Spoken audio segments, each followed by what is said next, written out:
اور یہ پیشاب پینے والے اور یہ اپنے جسم پہ گوہا لگانے والے اور یہ اتنے جوگے ہو گئے کہ مسلمانوں کو للکارے. اور جس بندے نے پیشاب پینا ہے اس کے اندر دلیری کدھر سے آ گئی؟ جس بندے نے گویا کھانا ہے اس کے اندر دلیری کدھر سے آ گئی؟ اور دلیری تب بھی آتی ہے جب لگے نعرہ حیدری، نعرہ حیدری، نعرہ حیدری. میں نے تو کہا تھا، میں نے کہا مودی اور تیرا خواب ہے اور تیرا خیال ہے پاکستان ہو بوٹا ہی جن محمد علی نے لایا ہے، اور تیرا خواب ہے اور تیرا خیال ہے. اللہ میری افواج کو سلامت رکھے. اگر فیصلے کا وقت آیا، کیونکہ جنگ چنگی چیز نہیں، حدیث پاک کا مفہوم ہے دشمن سے سامنا نہ مانگو، جنگ چنگی چیز نہیں. پھر محبوب نے فرمایا جب سامنا ہو جائے پھر ڈٹ کے لڑو اور سن لو تلواروں کے سائے کے نیچے جنت ہے.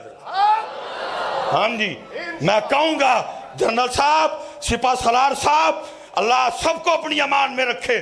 جے سامنا ہو گیا اور شیرہ اور لڑیو اسی تاڑے پیچھے کھلوتے دیں. ہزار اختلاف آرمی سے، ہزار اختلاف ہو سکتے ہیں، ہوگا بھی ہزار اختلاف، لیکن جب بات آئی پاکستان کی پھر کوئی اختلاف ہے.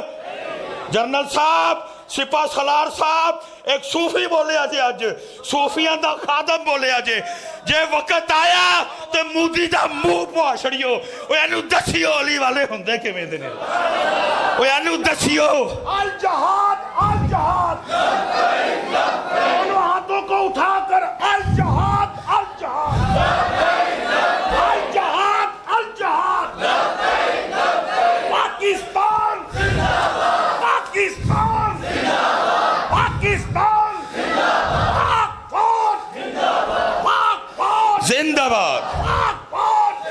ہاں جی، میں کہوں گا سپاہ سالار صاحب، حافظ صاحب، سید صاحب، جے وقت آیا تے مودی دا منہ پواشڑیو اینو دسیو اوہ پشاب پینا لے اینے جوگے ہو سکدے، پشاب پینا لے اینے جوگے ہو سکدے.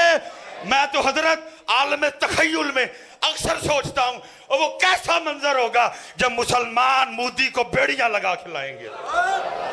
شاہ جی ہونا ہے آپ کو لو سنے آئے، وڈیاں کو لو سنے آئے، بیڑیاں اینا نو اوہ اینو نہ لگیاں تے ایدے کسے لگے لانے نو لگن گیا. بلکہ میں دعا کروں گا اللہ یہ بڑا ظالم ہے، مسلمانوں کے لیے بڑا بغض رکھتا ہے، جب اس کو موقع ملا یہ باز نہیں آیا اپنے فتنے سے. اللہ دی عمر لمبی کری اور جدو بیڑیاں لگن دا ویلا آئے اینو ہی لگن بیڑیاں.